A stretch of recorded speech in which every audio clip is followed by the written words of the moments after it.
நான் போன வாரம் ஈஸ்டர் மெசேஜில் பேசும்பொழுது சொன்னேன், இயேசு ஏன் உயிர் தெழுந்தார்? ரொம்ப முக்கியமான விஷயம். இயேசு ஏன் உயிர் தெழ வேண்டும்? அவர் உயிர் தெழாமலே போயிருக்கலாம். ஆனால் இயேசு உயிர் தெழுந்ததுனால ஒரு பெரிய மாற்றத்தை இந்த உலகத்தில் கொண்டு வந்திருக்கிறது.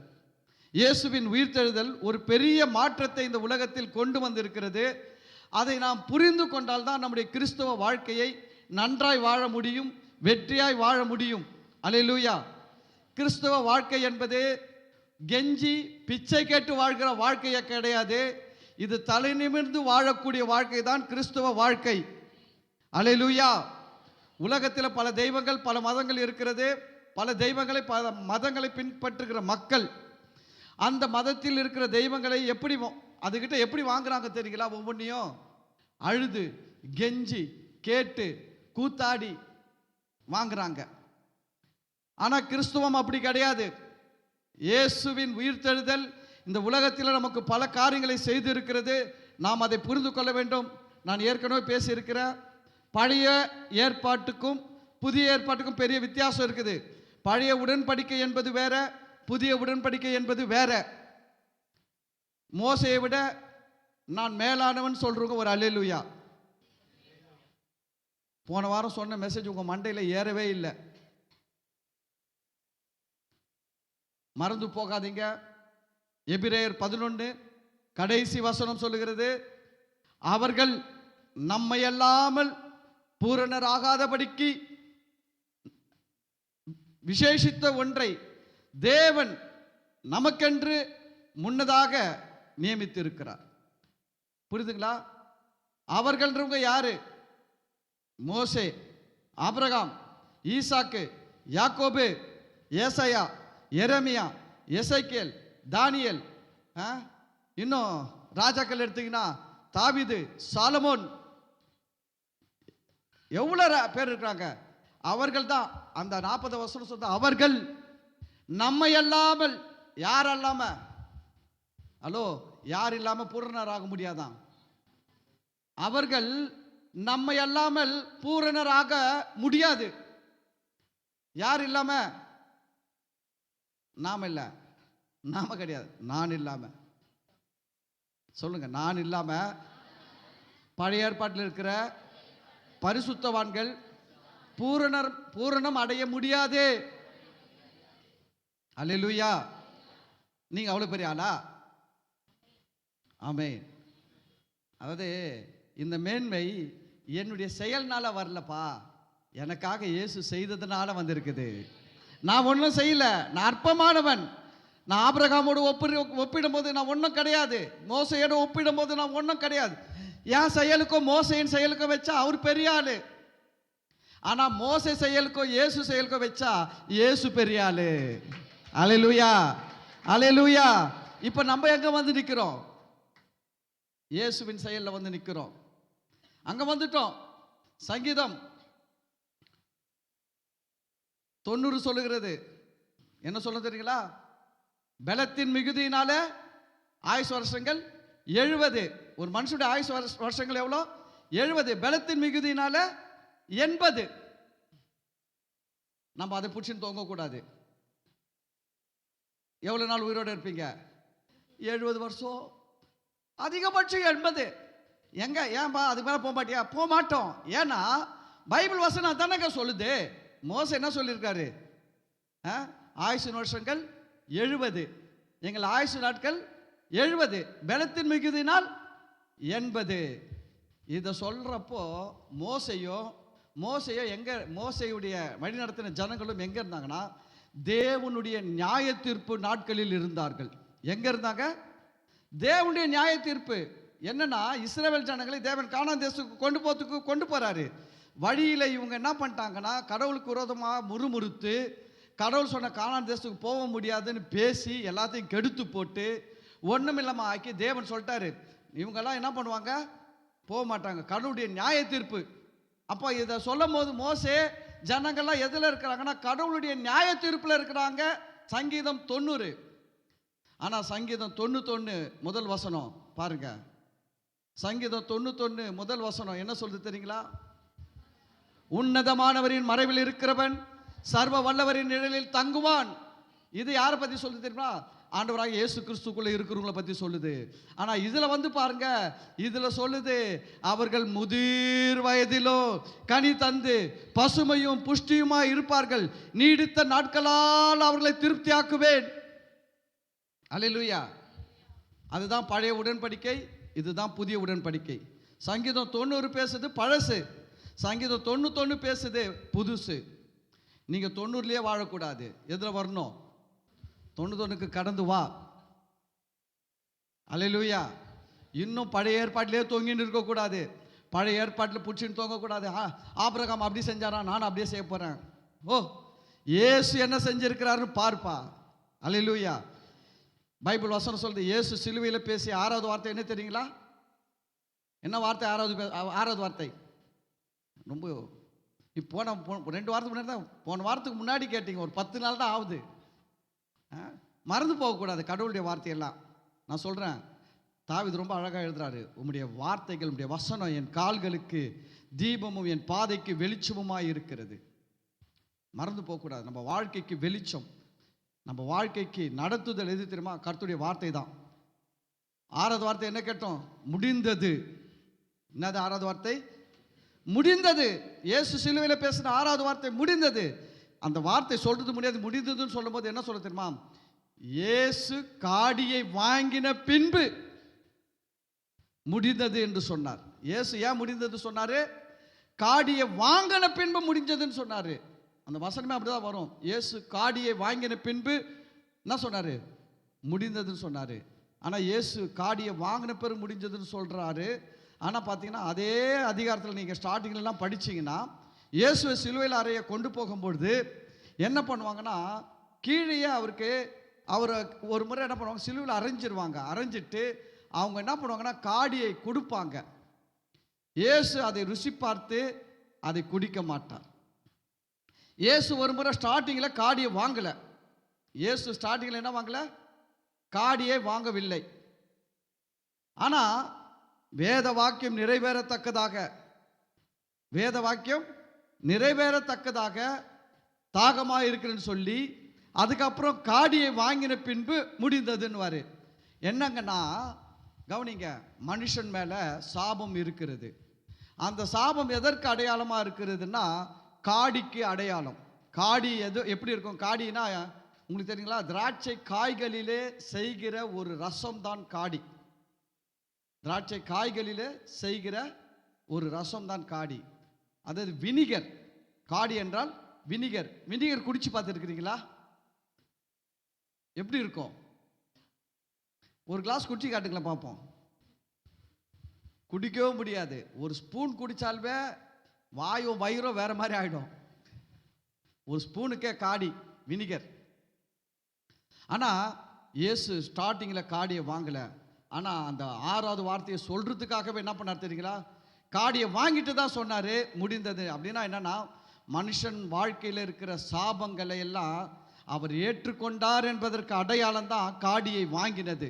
புரியுதுங்களா? காடி எதற்கு அடையாளம்னா, மனுஷர்கள் மேல் இருக்கிற சாபம், இந்த சாபத்தை எல்லாம் நான் ஏற்றுக்கொண்டேன், ஏற்றுக்கொள்ளுகிறேன் அப்படின்னு சொல்லிட்டு தான் அந்த இடத்துல 5வது வசனத்தில் சொல்லுவாரு தாகமாக இருக்கிறேன்னு சொல்லுவாரு. 6வது வசனத்தில் வேத வாக்கியம் நிறைவேறத்தக்கதாக காடியை வாங்கின பின்பு முடிந்ததுன்னு சொன்னாரு. அப்ப இயேசு சிலுவையில் என்ன செஞ்சு முடிச்சிட்டாரு? காடியை வாங்கிட்டாரு, முடிச்சிட்டாரு. அல்லேலூயா. காடியை வாங்கிட்டாரு, முடிச்சிட்டாரு. ஆனா பழைய ஏற்பாட்டில் இருக்கிற பரிசுத்தவான்களுக்காக யாருமே காடியை வாங்கல. நமக்காக இயேசு காடியை வாங்கியிருக்கிறாரு. அல்லேலூயா. இந்தியில காடினா காரு. அந்த காடியை வாங்கல.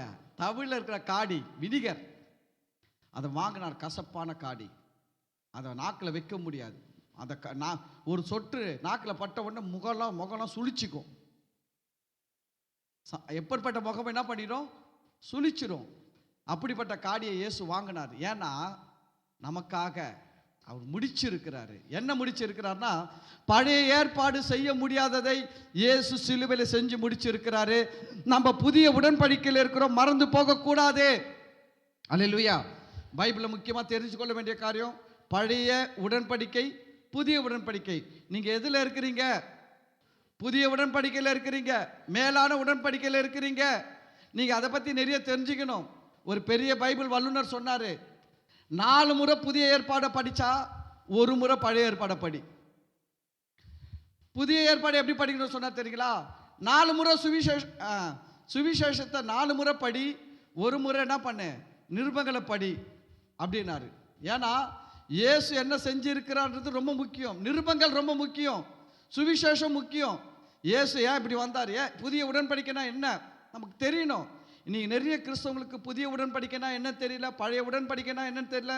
எங்க நான் போய் உட்கார வேண்டியது, யாருன்னா பேசுறதை கேட்க வேண்டியது. நல்லா பேசினாரு, அவ்வளோதான். நான் ஆறுதலாக பேசுறாரு. நான் சொல்றேன், அவர் ஆறுதலாக பேசுறதுனால உங்க வாழ்க்கை மாறாது. நீங்கள் சத்தியத்தை அறிந்து கொண்டு, சத்தியத்தை விசுவாசித்து, சத்தியத்தை உங்கள் வாழ்க்கையில் நீங்கள் பயன்படுத்தும் பொழுதுதான் உங்கள் வாழ்க்கை வெற்றி அடையும், உங்கள் குடும்பம் வெற்றி அடையும், உங்களுடைய எதிர்காலம் நல்லா இருக்கும். அல்லேலூயா. ஒருத்தர் ஆறுதலாக கண்ணீர் விட்டு உங்களுக்காக கதறி அழுது பேசுறதுனால உங்கள் வாழ்க்கை மாறாது. அந்த நேரத்துக்கு அது கொஞ்சம் இனிப்பா இருக்கும். மருந்து ஊத்துறதுக்கு முன்னாடி என்ன பண்றாங்க, நாக்கில் சர்க்கரை கொஞ்சம் போடுவாங்க. அப்படிதான் நடக்குது. ஆறுதலாக பேசி கசப்பான மருந்து ஊற்றி விட்டு அனுப்பிடுறாங்க.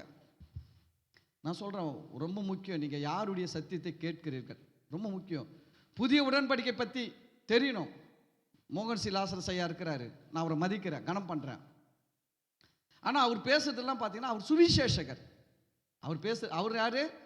சுவிசேஷகர். சுவிசேஷகர் சத்தியத்தை பேச மாட்டாங்க, சுவிசேஷத்தை பேசுவாங்க. ஆனால் சபையில் பாஸ்டருங்க என்ன பண்ணுவாங்கன்னா சத்தியத்தை பேச வேண்டும். ஆனால் நிறைய சபையில் ஊழியர்கள் என்ன பேசுறதுன்னா சத்தியத்தை பேசுறதில்ல. உங்களுக்கு நீங்கள் போய் பாருங்க, புதிய உடன்படிக்கை பற்றி எவ்வளோ பேர் எவ்வளோ பேசுகிறாங்க, புதிய உடன்படிக்கை அப்படின்றத பற்றி எவ்வளோ பேர் எவ்வளோ பேசுகிறாங்க. எங்கே போய் கேட்குறீங்க? கேட்குறதே கிடையாது. நான் ஓப்பனாக சொல்கிறேன், நான் பல வருஷம் கிறிஸ்தவ வாழ்க்கையில் இருந்திருக்கிறேன், நிறைய உபதேசங்கள் கேட்டிருக்கிறேன். நான் கேட்டு ரொம்ப அனுபவப்பட்டு வந்து சொல்கிறேன். நான் சொல்கிறேன், நிறைய பேரில் எனக்கு தெரிஞ்சு டோட்டலாக இருக்கிற ஊழியக்காரங்களில் 99.9% ஊழியக்காரங்க புதிய உடன்படிக்கை பற்றி தெரியாதவர்கள். ஃபர்ஸ்ட் பாயிண்ட், புதிய உடன்படிக்கைனா என்னன்னே தெரியாது. எடுத்தாங்கன்னா எங்கே எடுப்பாங்க? எலியாவை எடுப்பாங்க, எலிசாவை எடுப்பாங்க, மோசையை எடுப்பாங்க, ஆபிரகாம் எடுப்பாங்க, ஈசாக்கு எடுப்பாங்க, யாக்கோபு எடுப்பாங்க, ஏசாயா எடுப்பாங்க, எரேமியா எடுப்பாங்க, எல்லாம் எடுப்பாங்க. ஆனால் புதிய உடன்படிக்கைனா என்னன்னே தெரியாது. அல்லேலூயா. ஆனால் நீங்கள் விலையேற பெற்றவர்கள். வசனம் சொல்லுகிறது எடுங்க, படிங்க. மார்க் 2வது அதிகாரம் 22வது வசனம். மார்க் 2:22.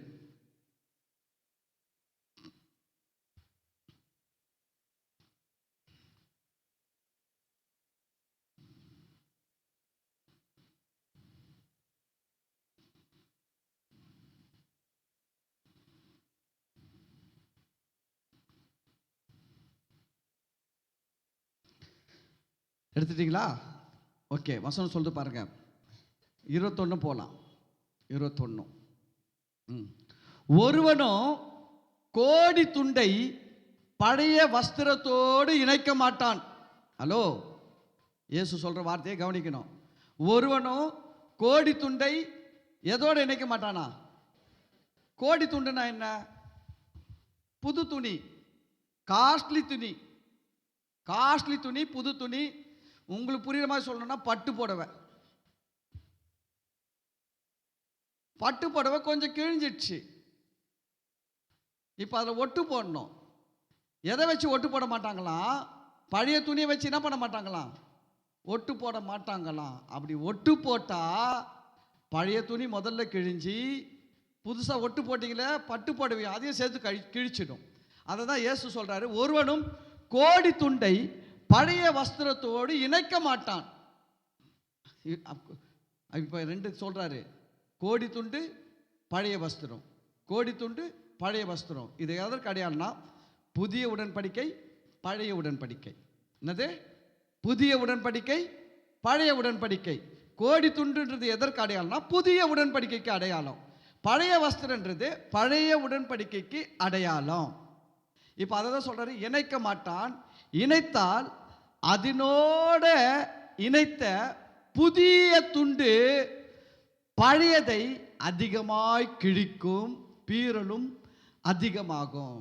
இப்போ பழைய துணி புது துணியை கிழிக்கல, புது துணி தான் என்ன பண்ணா பழைய துணியை கிழிச்சிடும். ஏன்னா புது துணிக்கு என்ன அதிகம்னா ஸ்ட்ரென்த் அதிகம்.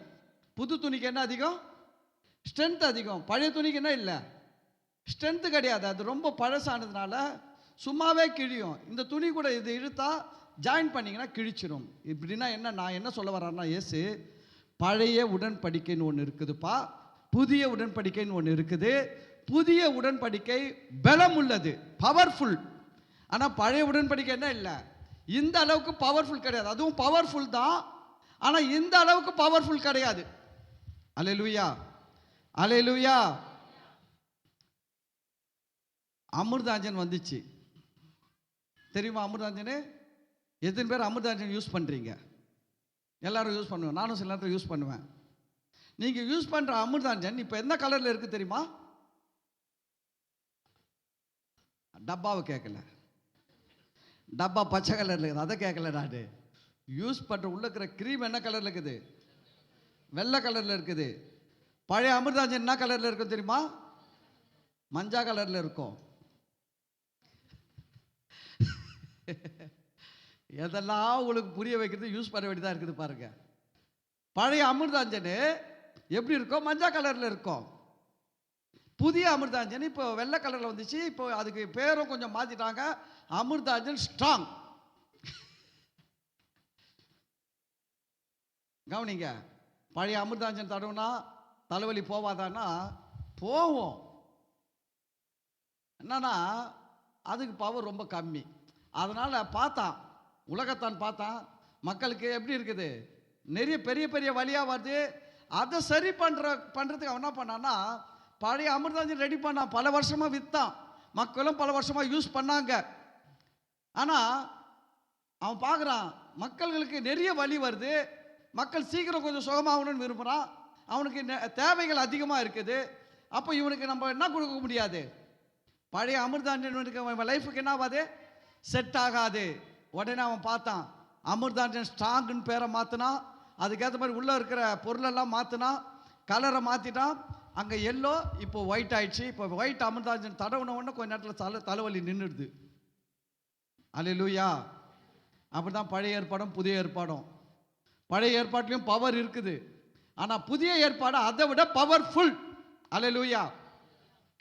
ஏன்னா பழைய ஏற்பாட்டில் மனுஷங்களுக்கு பாவம் பார்த்தீங்கன்னா வருஷம் வருஷம் போய் பாவத்தை கழுவணும், வருஷம் வருஷம் போகணும், வருஷம் வருஷம் ஆடு மாடை பலி செலுத்தணும், பாவம் கழுவணும். திரும்பி அடுத்த வருஷத்துக்குலாம் பாவம் சேர்ந்துடும் அவன் மேலே, திருப்பி போய் கழுவணும், ஆடை வெட்டணும், மாடை வெட்டணும், பாவத்திலிருந்து பரிகாரம் பண்ணணும், அடுத்த வருஷம் போவாங்கிட்ட திருப்பி சேர்ந்துடும். இதுதான் பழைய உடன்படிக்கையில் இருந்தது. ஆனால் புதிய உடன்படிக்கையில் இயேசு கிறிஸ்துவின் ரத்தம் சகல பாவங்களையும் நீக்கி நம்மை சுத்தமாக்கிடுச்சு. அல்லேலூயா. ஒரே ஒரு முறை தான் இயேசு சிலுவையில் மரித்தார். அவருடைய ரத்தம் இந்த உலகத்தின் கடைசி மனிதன் வரைக்கும் இருக்கிற பாவங்களை கழுவி சுத்தமாக்க பயங்கர பவர்ஃபுல்லாக இருக்குது. அல்லேலூயா. அப்போ அதை தான் இயேசு சொல்றாரு, கோடி துண்டு புதிய உடன்படிக்கைக்கு அடையாளம், பழைய வஸ்திரம் பழைய உடன்படிக்கைக்கு அடையாளம். அதை ரெண்டையும் நம்ம ஜாயின் பண்ணிக்க கூடாது. நம்ம நீங்கள் ஒரு பிரசங்கம் ஒருத்தர் பண்ணுறதை கேட்டிங்கன்னா அவர் பழைய உடன்படிக்கை பேசுகிறாரா புதிய உடன்படிக்கை பேசுகிறாரான்னு உங்களுக்கு தெரியணும். அப்படி உங்களுக்கு தெரியல அப்படின்னா நான் சொல்கிறேன், உங்கள் வாழ்க்கையில் நீங்கள் இயேசுவை ஏற்றுக்கினாலும் சரி, நடு நைட்டு 12 மணிக்கு எழுந்திரிச்சு 2 மணி நேரம் நேர் முழங்காலில் ஜபம் பண்ணாலும் சரி, வாரத்தில் 2 நாள் தண்ணி கூட குடிக்காமல் உபவாசம் இருந்தாலும் சரி, உங்கள் வாழ்க்கையில் பெரிய வெற்றியே அடைய மாட்டீங்க. காலத்துக்கும் ஒரு மாதிரி அப்படி ஏறும் இறங்கும், ஏறும் இறங்கும், ஏறும் இறங்கும். இந்த லைஃப்பில் தான் நீங்கள் போய் உங்கள் லைஃப்பை முடிப்பீங்க. உங்களால் அதுக்கு மேலே பெரிய வெற்றி அடையவே முடியாது. ஊழியத்திலையும் அடைய முடியாது, வாழ்க்கையிலையும் அடைய முடியாது, பிஸ்னஸில் அடைய முடியாது. ஏன்னா நீங்கள் எதில் இருக்கிறீங்கன்னா பழைய உடன்படிக்கையில் இருக்கிறீங்க. அது இப்போ செட் ஆகாது. அவன் கம்பெனிக்காரனே நிறுத்திட்டான் அமிர்தாஞ்சனை, எல்லா அமிர்தாஞ்சனை ப்ரொடெக்ஷனே நிறுத்திட்டான். ஸ்டார்டிங்கில் கொஞ்ச நாளைக்கு என்ன பண்ண தெரியுங்களா, எல்லா அமிர்தாஞ்சனையும் விட்டான், வெள்ளை அமிர்தாஞ்சனையும் விட்டான்.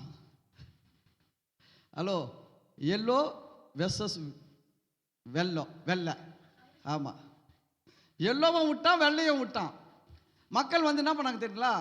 சில பேர்லாம் எல்லோ வாங்கி யூஸ் பண்ணாங்க, மஞ்சள் அமிர்தாஞ்சன் வாங்கி யூஸ் பண்ணாங்க. கொஞ்ச நாளைக்கு இந்த வெள்ளை அமிர்தாஞ்சனே யூஸ் பண்ணல. அது பிறகு என்னாச்சுன்னா, காலப்போக்கில் அது சரியாக கேட்கலையா, அப்புறம் இதில் கொஞ்சம் எடுத்து தடவி பார்த்தான், நல்லா வேலை செய்தா. அப்புறம் என்ன பண்ணிட்டோமா, வாங்குறதை நிறுத்திட்டான். மஞ்சள் அமிர்தாஞ்சனை வாங்குறதை நிறுத்திட்டு எதை வாங்க ஆரம்பிச்சிட்டான்? அமிர்தாஞ்சன் ஸ்ட்ராங்காக வாங்க ஆரம்பிச்சிட்டான்.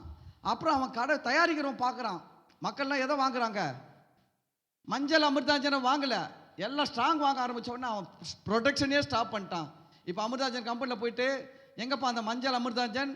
அவன் சொல்லுவான், அதெல்லாம் யாருமே யூஸ் பண்ணுறது இல்லைங்க, அது பழசுங்க, அதெல்லாம் என்ன பண்ணுறதில்ல, நாங்கள் யூஸ் பண்ணல. இப்போ எல்லாம் என்ன அமிர்தாஞ்சன் தான் ஸ்ட்ராங் ஆயிடுச்சு. அது போல் கவனிங்க, நம்ம தெரியணும், இது பழைய உடன்படிக்கை உபதேசமா, புதிய உடன்படிக்கை உபதேசமா?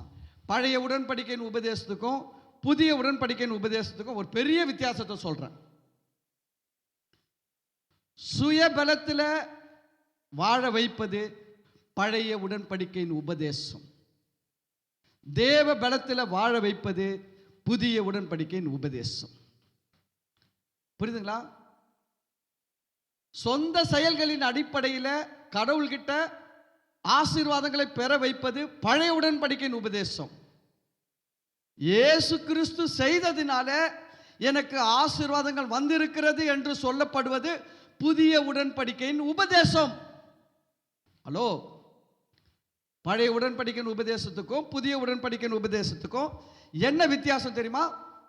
பழைய உடன்படிக்கையின் உபதேசம்லாம் என்ன சொல்லனா, தாவீது ஒரு நாளைக்கு 7 தரம் கர்த்தரை துதித்தார். நல்லது, கர்த்தரை தாவீது 7 தரம் துதிச்சது நல்லது. நாம் 7 இல்லை 8 முறை கூட துதிக்கலாம், நல்லது தான். தாவீது 7 தரம் துதிச்சாரு சொல்லி நம்மளை துதிங்கன்னு சொல்றது நல்லது, தப்பு கிடையாது, நல்லது தான். ஏன்னா தாவீது ஒரு நல்ல தேவ மனுஷன், அவர் கர்த்தரை 7 தரம் துதிச்சிருக்கிறார் ஒரு நாளில். நம்மளை வந்து அதை ஒரு முன்னுதாரணமாக வச்சு 7 தரம் துதிக்கலாம், 8 தரம் துதிக்கலாம், 10 தரம் கூட துதிக்கலாம், தப்பு கிடையாது. ஆனால் பழைய உபதேசம் என்ன பண்ணோன்னா, தாவீது 7 தரம் துதிச்சதுனால தான் கர்த்தர் அவனுக்கு அதை செஞ்சாரு, நீயும் செஞ்சாதான் உனக்கு செய்வார்னா, அதுதான் பழைய வஸ்திரம், அதுதான் புளிச்சமாகும். புரியுதுங்களா நான் சொல்றது?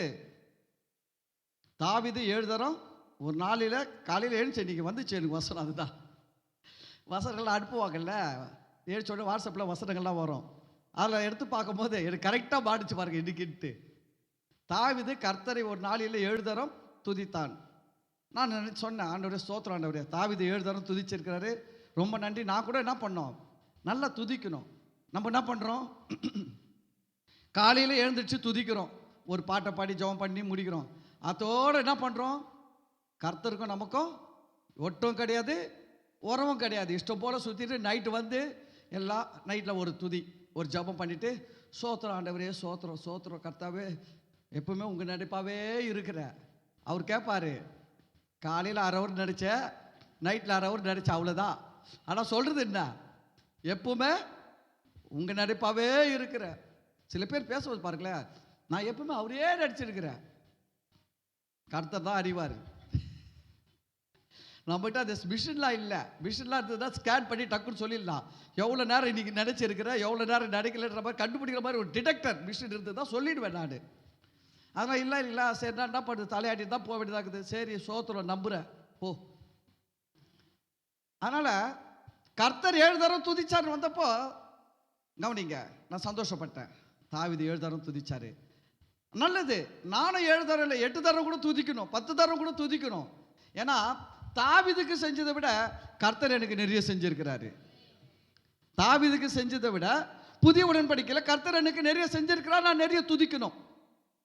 ஆனா சில பேர் அதை ஒரு பிரசங்கமாக எடுத்து கர்த்தரை தாவீது 7 தரம் துதித்ததினால் கர்த்தர் தாவீதுக்கு அதை செஞ்சார், இதை செஞ்சார், அதை செஞ்சார், இதை செஞ்சார்னு சொல்லி அப்படியே ஏத்துன்னு வந்து நம்ம மண்டையில் ஏற்றுவாங்க.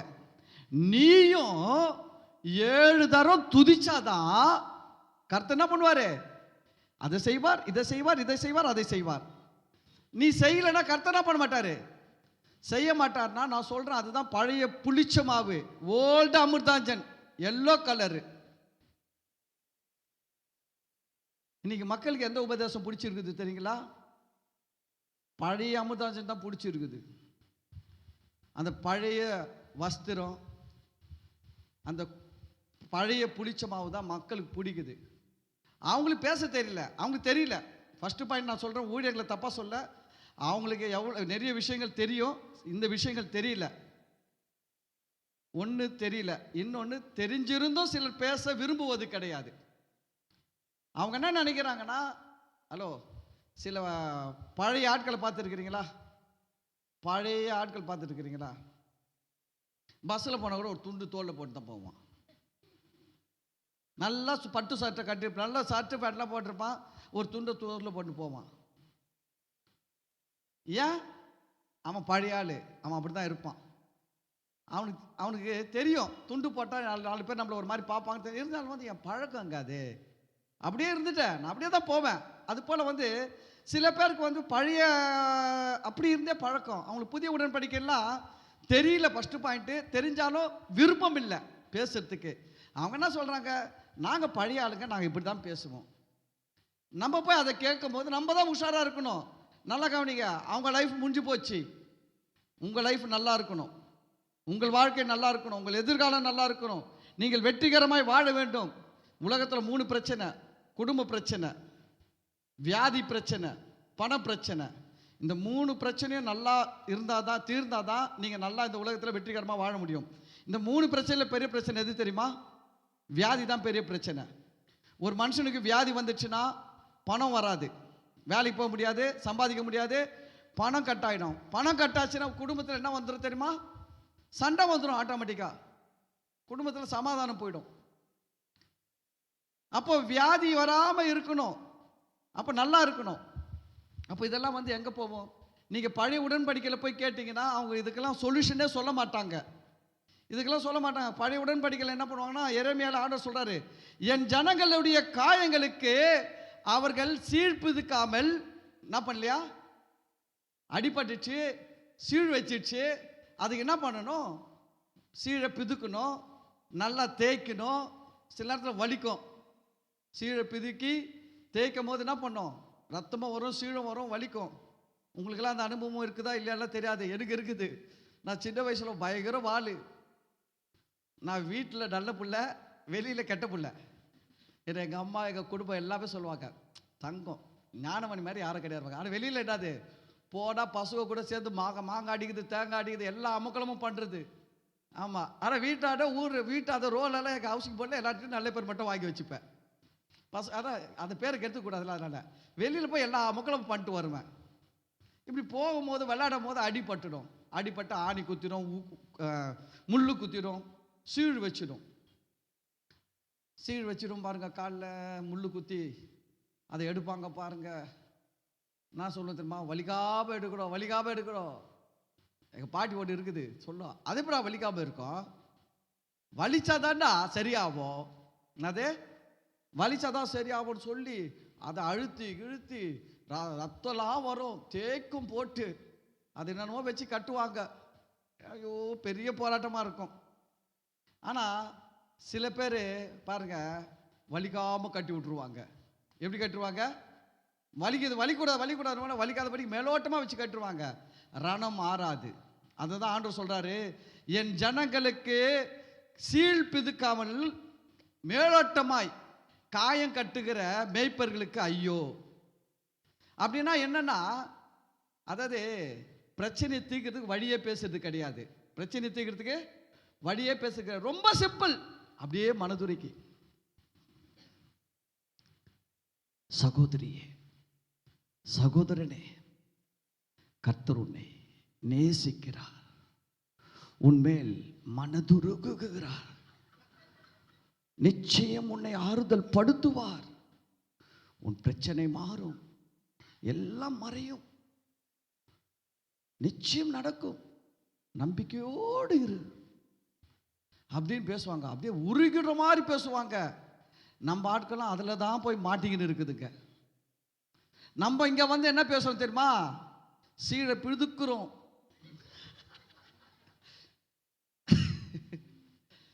நம்மளும் மேல் பூச்சா பூசல. நம்ம இங்க என்ன எப்படி பூசலன்னா, மேல் பூச்சா பூசல, வெட்டு வண்டு துண்டு ஏக்மா தோ தொக்கடா. கொஞ்சம் பஞ்சாப் போடுறதுல இருந்து இதெல்லாம் வருது. வெட்டு வண்டு துண்டு ரெண்டு. சத்தியம் இதுதான். எனக்கு என்னன்னா, நாளைக்கு நான் ஆண்டவர்கிட்ட நானும் நிற்பேன், நீங்களும் நிற்பீங்க. நான் இது மாதிரிலாம் அன்பா பேசி லைஃப்ல காலத்துக்கும் ஒரு வெற்றியும் அடையாம அப்படியே நீங்களும் பரதாவமா கர்த்தர் ஆறுதல் படுத்துவா, கர்த்தருடைய பாதத்தில் ஒரு நாள் ஆறுதலை தேடி போய் உக்காந்து வந்து வாழ்க்கையில் ஆறுதலே வராது, தேர்தலும் வராது. கர்த்தரின் பாதத்தில் ஒரு ஆசீர்வாதத்தின் நாள் ஒன்றும் வராது அங்கே. ஏன்னா சீழ் பிதுக்கப்படலை, அப்படியே மேல் பூச்சா கட்டி விடுறாங்க. என்ன கட்டி விடுறாங்க? கர்த்தர் பார்த்து கொண்டு இருக்கிறார். எத்தனை வருஷம் தான் பார்த்துன்னு இருப்பாரு? நான் கேட்குறேன், எத்தனை வருஷம் தான் அவர் பார்த்துட்டு இருப்பாரு? இது வரைக்கும் சரி பண்ணலன்னு கேட்கறதுக்கு ஒரு ஆளுக்கு துப்பு கிடையாது. 1000 பேர் வராங்க கர்த்தருடைய பாதத்தில் ஆறுதலை தேடிட்டு. எத்தனை பேர் சுகம் கிடைக்குது? எத்தனை பேர் பிரச்சனை மாறுச்சு? வந்தவன் வருஷம் கணக்காக வந்துன்னு இருக்கிறான், அதே பிரச்சனை மாறாம இருக்குது. அப்ப கர்த்தர் பார்க்கிறாருன்னா என்னத்தை பார்த்துக்கிறாரு? சரி பண்ணாம பார்த்துன்னா என்ன பிரயோஜனம்? நான் சொல்றேன், கிறிஸ்தவர்களே நல்லா புரிஞ்சுக்கங்க, தேவனுடைய பிள்ளைகளை ஒன்று நல்லா கத்துக்கங்க. கர்த்தர் பார்த்துன்னு இருக்கிறார், கர்த்தருக்கு தெரியும், எல்லாம் உண்மைதான். ஆனா உங்க பிரச்சனையை இயேசு சரி பண்ணவே மாட்டாரு. ஹலோ, உங்க பிரச்சனையை நீங்க தான் சரி பண்ணணும். You must fight. நீங்க தாங்க சரி பண்ணணும். காலையில கர்த்தர் எழுந்தாரு. நீ காலையில எத்தனை மணிக்கு எழுந்துச்சாரு தெரியுமா? அவர் தூங்குறதே கிடையாது, இருந்தாலும் சொல்றேன், இந்த நாளுக்காக சொல்றேன். கர்த்தர் காலையில் 12 மணிக்கு எழுந்துருச்சு, நின்றுக்கின்னு சூரியனை பார்த்து சொல்றாரு, சூரியனே நீ கிழக்க தோண்டி மேற்க மறைய வேண்டும் சொன்னாரா ஆண்டவரே? ஹலோ, ஆண்டவர் சொன்னாரா சூரியன் கிழக்க தோண்டி மேற்க மறையணுட்டு?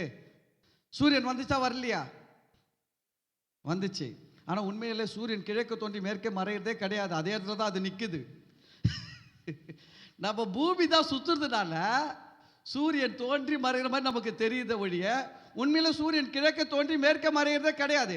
கர்த்தர் காலையில வந்து சூரியனை தட்டி விடுறாரா? கமான் கோ கோ கோ கோ? கிடையவே கிடையாது. அவர் வானத்தையும் ஆதியாகமம் 1:1 உண்டாக்கினார் பாருங்க. ஆதியாகமம் 1:1 சூரியனையும் சந்திரனையும் நட்சத்திரங்களையும் சிருஷ்டித்தார் பாருங்க. அன்னைக்கு அதுக்கு ஒரு சிஸ்டத்தை வச்சுட்டாரு. சிருஷ்டிப்பிலேயே என்ன வச்சுட்டாரு? ஒரு சிஸ்டத்தை வச்சுட்டாரு. அந்த சிஸ்டத்தில் அது வேலை செய்து கொண்டு இருக்கிறது. அல்லேலூயா, அல்லேலூயா. அப்படிதாங்க இயேசு கிறிஸ்துவின் சிலுவை மரணத்தின் மூலமாக உயிர்த்தெழுதலின் மூலமாக நமக்கு ஒரு சிஸ்டத்தை இந்த உலகத்தில் தேவன் வச்சிருக்கிறாரு. நாம் அந்த சிஸ்டத்தை தெரிஞ்சுக்கிட்டு நம்ம அதை யூஸ் பண்ண வேண்டும்.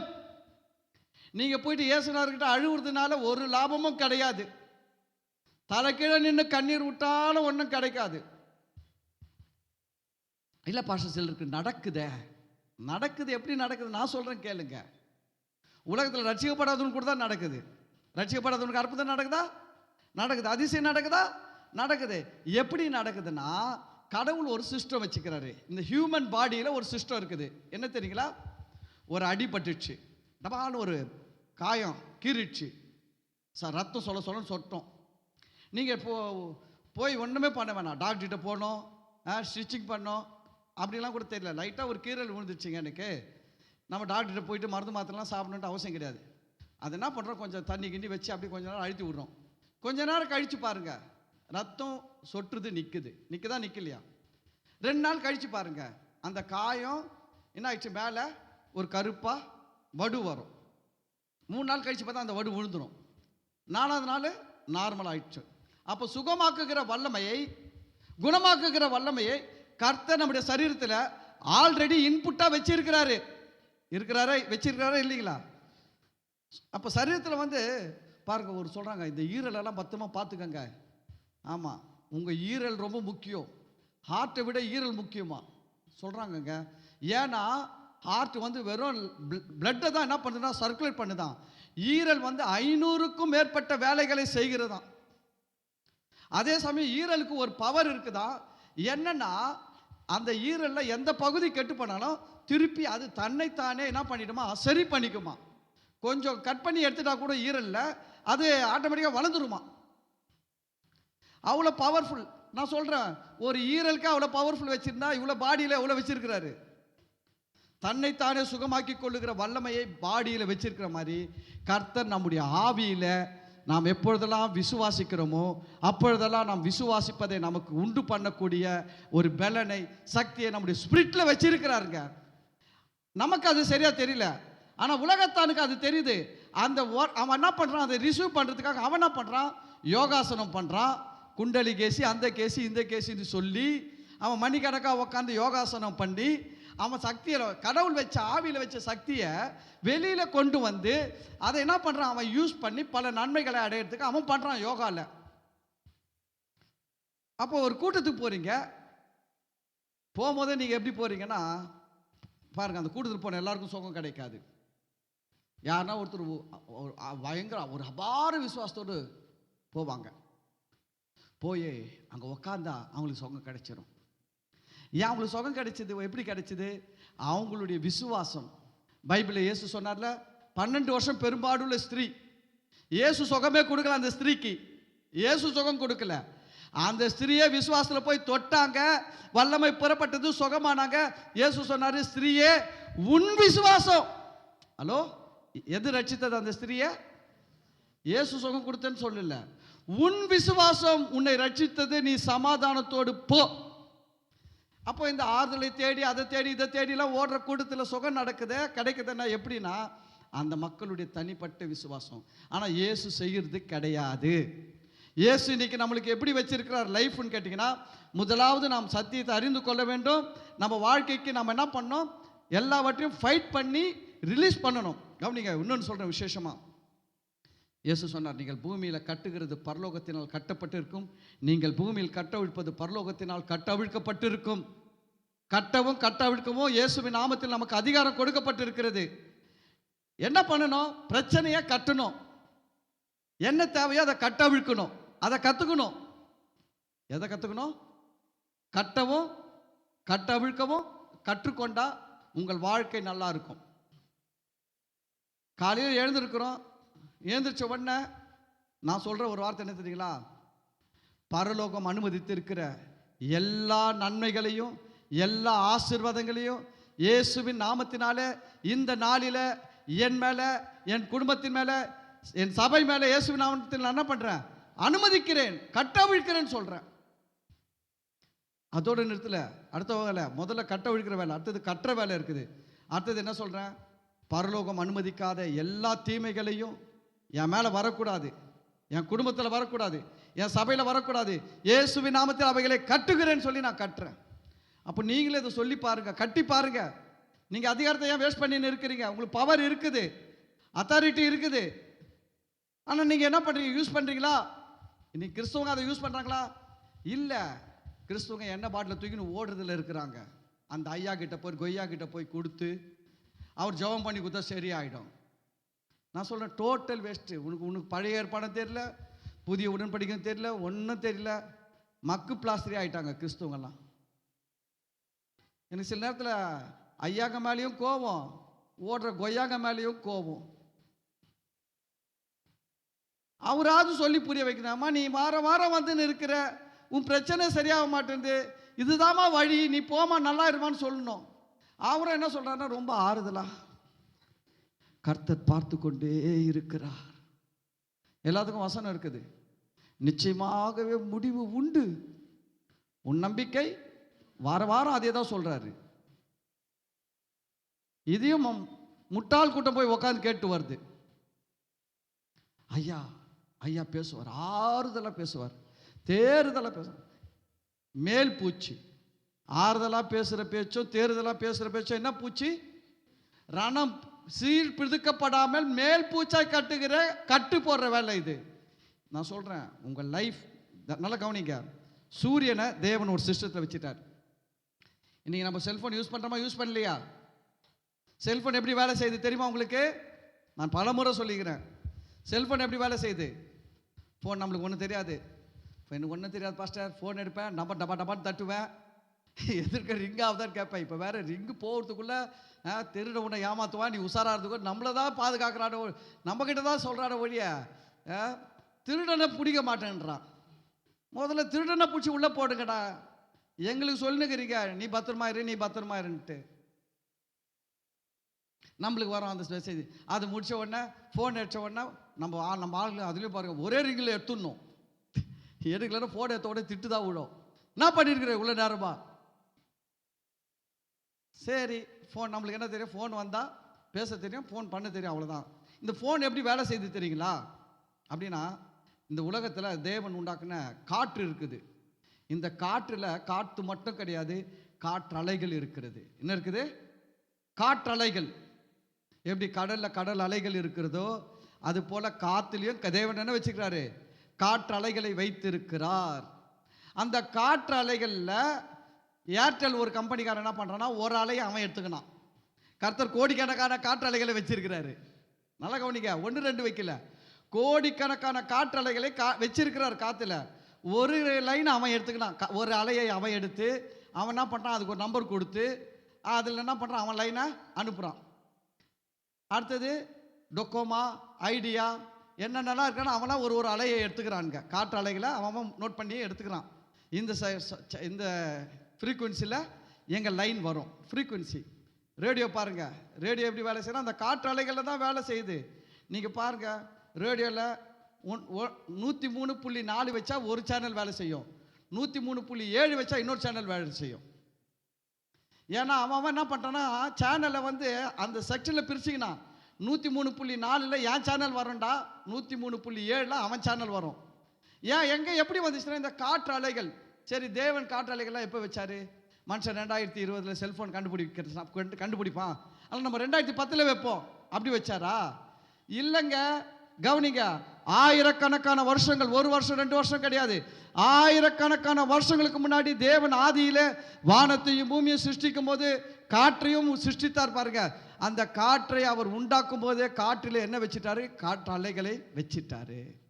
நம்ம இன்னைக்கு அதை என்ன பண்றோம்? கடவுள்கிட்ட போய் கேட்குறோமா, ஆண்டவரே நாங்கள் செல்போன்லாம் யூஸ் பண்ணோம், எங்களுக்கு காற்று அலைகளை வைங்க காத்துல, கேட்குறோமா? கேட்டா கொடுப்பாரா? ஏன் கொடுக்க மாட்டாரு? ஏற்கனவே வச்சுட்டாரு. இனி நீ தலைக்கீழே நின்று கேட்டாலும் கொடுக்க மாட்டாரு. தண்ணியே குடிக்காம உபவாசம் இருந்து கேட்டாலும் கொடுக்க மாட்டாரு. கொடுத்தது தான். நீ தான் கண்டுபிடிக்கணும், நீ தான் யூஸ் பண்ணணும். நிறைய அலைகள் வச்சுக்கிறார், அதை வச்சு தான் இன்டர்நெட் யூஸ் பண்ணுறாங்க, எல்லாமே யூஸ் பண்ணுறாங்க காற்று அலைகளை. நான் சொல்கிறேன், உலகத்தில் தேவன் சூரியன், சந்திரன், காற்று அலைகளெல்லாம் இதெல்லாம் ஏற்கனவே உண்டாக்குன்னு அது ஒழுங்காக வேலை செய்யணும். 2000 வருஷத்துக்கு முன்னாடி இயேசு சிலுவையில் உங்கள் வியாதியை சுமந்து தீர்த்து விட்டாரு. அப்போ அது வேலை செய்யுமா செய்யாதா? செய்யும். நீங்கள் கனெக்ஷன் ஒழுங்காக கொடுக்கணும். நம்ம ஆளுங்க கனெக்ஷனே கொடுக்கறது கிடையாது, போய் கதறுது அவர்கிட்ட, ஆண்டவரே அடியேனுடைய கண்ணீரை பார்த்து மனம் இறங்கி இரக்கமாய். நினச்சிப்பாரு, கையில் ஒன்று தான் இல்லை. பிள்ளையாம் சொன்னார், என் கையில் தடி இருந்ததுனால தடியில் அடிக்கிறேன், கத்தி தான் வெட்டி இருப்பேன். கழுதுகிட்ட சொன்னாருங்க பிள்ளையாவே, என் கையில் என்ன இருக்குது? தடி இருக்குது, அதனால உன்னை தடியில் அடிக்கிற. கையில் கத்தி இருந்தா என்ன பண்ணியிருப்பேன்? வெட்டி போட்டிருப்பேன்னாரு. கர்த்தர் தான் சொல்லுவார் நினைக்கிறேன். முக்கு 2000 வருஷத்துக்கு முன்னாடி நான் மனுஷனாய் இறங்கி வந்து உன்னுடைய பாவத்தை, உன்னுடைய சாபத்தை, உன்னுடைய நோய்களை என்னுடைய சரீரத்தில் நான் சுமந்து வேதனைப்பட்டு சிலுவையில் நான் என்ன பண்ணியிருக்கிறேன்? மரித்து அடக்கம் பண்ணப்பட்டு உயிர் தெழுந்து இன்றைக்கு ஜீவித்துக் கொண்டிருக்கிறேன். என் காயங்களினால, என் தழும்புகளினால் நீ குணமாக்கப்பட்டு விட்டாய். நீ சுகம் உன்னுடையதை, நீ எடுத்து வாழ கத்துக்கோ. ஆனால் இன்னைக்கு மக்கள் பாருங்க, ஆசீர்வாதம். நான் சொல்றேன், ஆசீர்வாதத்துக்கு நீங்க கர்த்தர்கிட்ட கேட்கணும்னு அவசியமே கிடையாது. ஆல்ரெடி கொடுத்து விட்டார். சுகத்தைக்காக நீங்க அழ வேண்டிய அவசியம் கிடையாது. சுகத்தை ஏற்கனவே கொடுத்து விட்டார். இதுதான் புதிய உடன்படிக்கையின் உபதேசம். பழைய உடன்படிக்கையின் உபதேசம் என்ன தெரியுமா? நைட்டு 12 மணிக்கு எழுந்திருச்சு விடைகால 3 வரைக்கும் கர்த்தருடைய பாதத்தை விடாமல் பிடித்து அழு. அவர் கண்ணீரை தோற்பையிலே சேர்த்து வச்சிருக்கிறார். உன் கண்ணீரெல்லாம் ஒரு சேர்த்து, இதுதான் வேலையா பரலோகத்தில்? இதுதான் பரலோகத்தில். இதுதான் ஒவ்வொரு ஆளுக்கும் ஒவ்வொரு தோல் பை வச்சா கோடிக்கணக்கான தோல் பை பரலோகத்தில் தொங்கிக்கிட்டு இருக்கும். இதுதான் வேலையா அவருக்கு, தோல் பைய பரலோகத்தில் வச்சுக்கிட்டு. அது தாவீது சொல்றாரு, அவர் வருத்தத்தில் சொல்றாரு, என் கண்ணீரெல்லாம் நீ என்ன பண்றது இல்லைன்னா மறக்கிறது கிடையாது, மற்ற தெய்வங்கள் மாதிரி நீ என் கண்ணீருக்கு பதில் செய்யாமல் விடுறது கிடையாது, என் ஜெபத்துக்கு நீங்கள் என்ன பண்ணுறீங்க, பதில் கொடுப்பீங்க, என் கண்ணீருக்கு பதில் கொடுப்பீங்க, என் கண்ணீரை நீ மறக்கிற தேவன் கிடையாதுன்றதுக்காக அவர் சொல்றாரு, என் கண்ணீரை உங்களுடைய தோற்பையில் வார்த்து வச்சிருக்கிறீங்கன்ட்டு. அது பழைய உடன்படிக்கை. புதிய உடன்படிக்கையில் கண்ணீர் அங்கே கணக்கிலே வராது. ஏன்னா தாவீதுக்கு கொடுக்கல, அவர் அழுதாரு, ஓகே கொடுக்கலாம், உங்களுக்கு தான் கொடுத்துட்டாரு, வாங்கி வச்சுக்கின்னு நீங்கள் போய் அழுதா கர்த்தர் அதுக்காக என்ன என்ன ஒரு கெஞ்சுதல் அப்படின்னு வரா? யோசிச்சு பாருங்க. பையனுக்கு நோட் புக் வாங்கி கொடுத்துட்டீங்க, 4 வரி நோட்டை வாங்கி கொடுத்தாச்சு. பையன் ஸ்கூல் போயிட்டு வந்து வாங்கின்னு டீச்சர்கிட்ட வந்து வாங்கின்னு வந்து பட்டையாக காட்டுறான். என்னன்னு கேட்டால் 4 வரி நோட்டு இல்லைன்ட்டு அடிச்சிட்டாங்க என்ன. உங்ககிட்ட வந்து அழுகுறாம்மா 4 வரி நோட்டு. எப்படி இருக்கும் உங்களுக்கு? மனதுருக்கம் வருமா? எத்தனை பேருக்கு, எத்தனை தாய்மார்களுக்கு மனதுருக்கம் வரும், எத்தனை தகப்பன்மார்களுக்கு மனதுருக்கம் வரும்? நான் சொல்கிறேன், எனக்கு மனதுருக்கம் வராது, மன இருக்கதான் வரும். நான் எழுச்சி பல்லாறு போட்டு எட்ரா பேக எடு பேக, இது நோட்டு 4 வரி நோட்டு கண்டு தெரியல. கேட்பனா கேட்க மாட்டேனா? ஒரு 4 வரி நோட்டுக்கே எனக்கு இவ்வளோ கோபம் வரேன்னா, இயேசு சிலுவையில் 6 மணி நேரம் தொங்கினார். அதுக்கு முன்னாடி நம்முடைய வியாதிகளுக்காக அவர் சரீரத்தில் காயப்பட்டார், நொறுக்கப்பட்டார். நமக்கு சமாதானத்தை உண்டு பண்ணும் ஆக்கின அவர் மேல் வந்தது. இவ்வளோ அனுபவிச்சு உங்களுக்கு குத்துட்டு போனா 4 வரி நோட்டை இல்லாமல் அடி வாங்கிட்டு இருக்கிற வாழ்க்கை வாழ்ந்துட்டு இருக்கிறீங்க. பேக்கில் வச்சுக்கின்னு, எதில் வச்சுக்கின்னு? பேக்கில் 4 வரி நோட்டை வச்சுக்கின்னு டீச்சர்கிட்ட நோட்டு இல்லைன்னு சொல்லி அடி வாங்குற கூட்டமாக இருக்கக்கூடாது. இப்போ புரியுதா? பழைய உடன்படிக்கையின் உபதேசத்துக்கும் புதிய உடன்படிக்கையின் உபதேசத்துக்கு என்ன வித்தியாசம்ட்டு? நீங்கள் எந்த உபதேசத்தில் இருக்கிறீங்க? ஞாயிற்றுக்கிழமை வந்து 7லேருந்து 9 வரைக்கும் இங்கே கேட்டுட்டு, நாளைக்கு திங்கக்கிழமை டிவியில் திறந்து வச்சுன்னு ஆறுதலை தேடி ஒரு நாள்,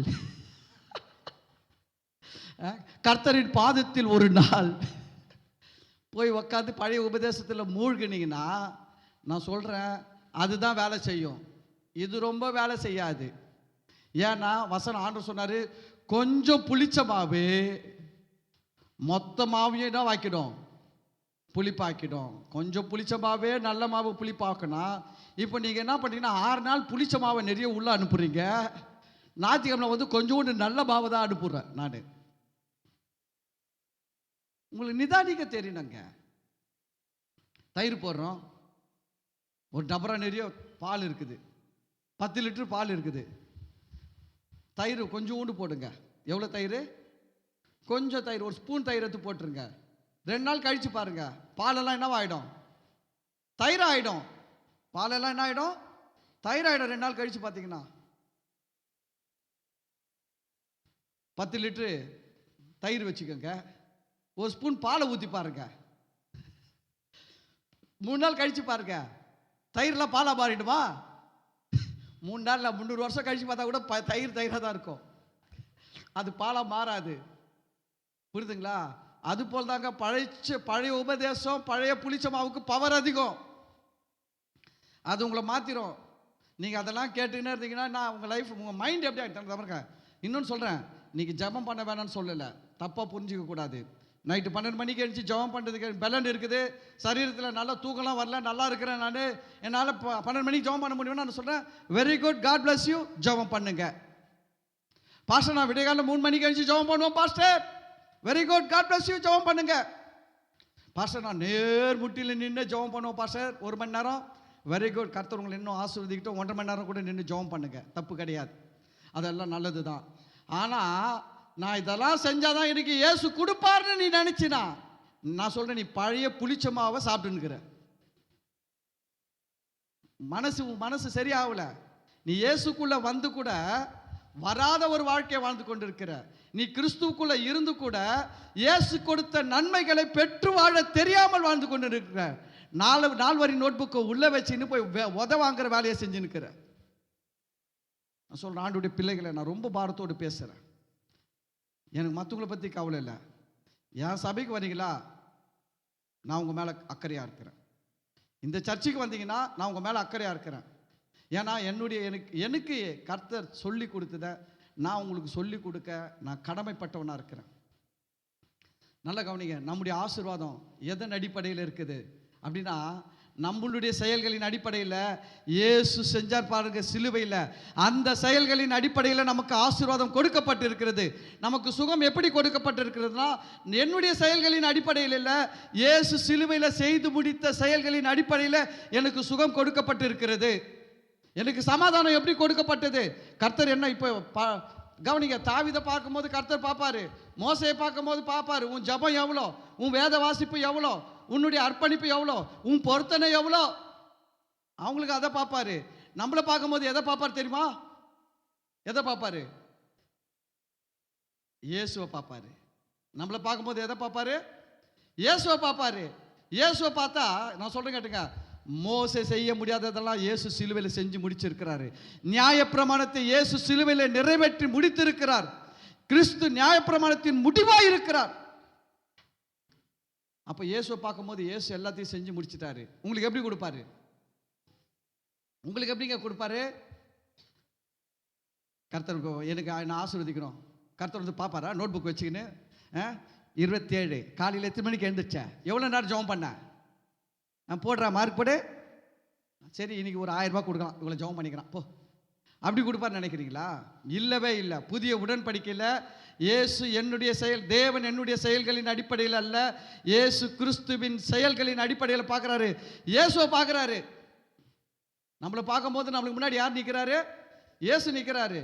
நம்முடைய செயல்களை தேவன் பார்க்கிறதே கிடையாது, இயேசுவின் செயல்களை பார்க்குறாரு. பிதா சொல்றாரு, தேவன் தம்முடைய ஒரே பேரான குமாரனை விசுவாசிக்கிறவன் எவனோ அவன் கெட்டு போகாமல் நித்திய ஜீவனை அடையும்படிக்கு அவரையே தந்தருளி இவ்வுலகத்தில் இவ்வளவாய் அன்பு கூர்ந்தார். இயேசுவை பார்த்துட்டு இப்போ உங்களை பார்த்த உடனே உங்க மேல அவருக்கு கோபமே இல்லை, உங்க மேல அவருக்கு குறைபாடே கிடையாது, உங்க மேல அவருக்கு வருத்தமே கிடையாது. எதை பார்க்குறா தெரியுங்களா? என்னுடைய குமாரன் அவர் செய்ததுக்காக அவரை நம்புறான் பார்த்தா, அதுக்காக கொடுத்துரு. சில பணக்காரங்க வீட்டில் போய் பாருங்க, நான் பார்த்துக்கிறேன். சில பேர் வேலை செய்வாங்க, பெரிய பெரிய பங்களாலெல்லாம் வேலை செய்வாங்க. வேலை செய்யும்போது அந்த ஓனர் பார்த்தீங்கன்னா ஒரு பெரிய போலீஸ் ஆஃபீஸராக இருப்பார். என்னவா இருப்பார்? ஒரு பெரிய போலீஸ் ஆஃபீஸராக இருப்பார். அவர்கிட்ட போய் இவங்க சொல்லுவாங்க, ஐயா என் பையன் ஏதாவது ஒரு வேலை வாங்கி கொடுங்க ஐயா அப்படின்னு கேட்பாங்க. அவர் என்ன பண்ணுவார் தெரியுங்களா? உன் பையன் நல்லவனா கெட்டவனா அது இதெல்லாம் பார்க்க மாட்டார். இந்த அம்மா அவருக்கு எப்படி இருக்கிறாங்க? ரொம்ப சின்சியராக வேலை செய்கிறாங்க, அவருக்கு ரொம்ப பிரியமாக இருக்கிறாங்க, அவருக்கு தேவையானதெல்லாம் செய்கிறாங்க. அவர் என்ன பண்ணுறாருங்களா? அந்த பையனையே பார்க்கறது இல்லை, இந்த அம்மாவுக்காக சொல்வார், சரி என்னடா படிச்சுக்கிற வேலை தானே, சரி நான் சொல்கிறேன் போ, இந்த போ. ஒரு கம்பெனி ஃபோன் பண்ணுவார், நான் ஒரு ஆள் அனுப்புகிறேன், அவனுக்கு வேலையை போட்டு கொடு. போனவொடனே இந்த பையனுக்கு வேலை அங்கே அப்பாயின்மெண்ட் கிடைக்குது. எப்படி அப்பாயின்மெண்ட் கிடைச்சது? எப்படி கிடைச்சது? அவங்க அம்மாவால். நான் சொல்கிறேன், அது போல தாங்க நமக்கு ஆசீர்வாதங்கள் நன்மைகள்லாம் எப்படி வரும் தெரியுங்களா? நம்ம செயல்களின் அடிப்படையில் கிடையாது, இயேசு கிறிஸ்து செய்த செயல்களின் அடிப்படையில் நமக்கு ஆசீர்வாதங்கள் உண்டு, நமக்கு சுகம் உண்டு, நமக்கு வெற்றி உண்டு, நமக்கு நன்மைகள் உண்டு. அல்லேலூயா. இன்னும் நான் முடிக்கல. புதிய உடன்படிக்கைக்கும் பழைய உடன்படிக்கைக்கும் வித்தியாசம் முடிக்கல. அடுத்த வாரம் தொடருவேன். நான் எத்தனை வந்து நிறைய வசனம் எத்தனை வந்த வசனத்தையே பேசலை. இன்னும் எத்தனை வந்த வசனத்தையே பேசலைக்கா. அதுக்கு முன்னாடி இருக்கிற வசனம் தான் பேசியிருக்கிறேன், கரெக்ட் தானே? ஆனால் அடுத்த வசனமும் அதுதான், சொல்லி முடிச்சிடறேன் உங்க திருப்திக்காக. ஒருவனும் புது ரசத்தை பழத்துருத்திகளில் அப்படின்னா பழந்துருத்திகளில் வார்த்து வைக்க மாட்டான். அப்படின்னா புது ரசத்தை பழைய துருத்தியில் என்ன பண்ண மாட்டாங்க? வார்த்து வைக்க மாட்டாங்க. வார்த்து வைத்தால் புது ரசம் துருத்திகளை கிழிக்கும். எது கிழிக்குது?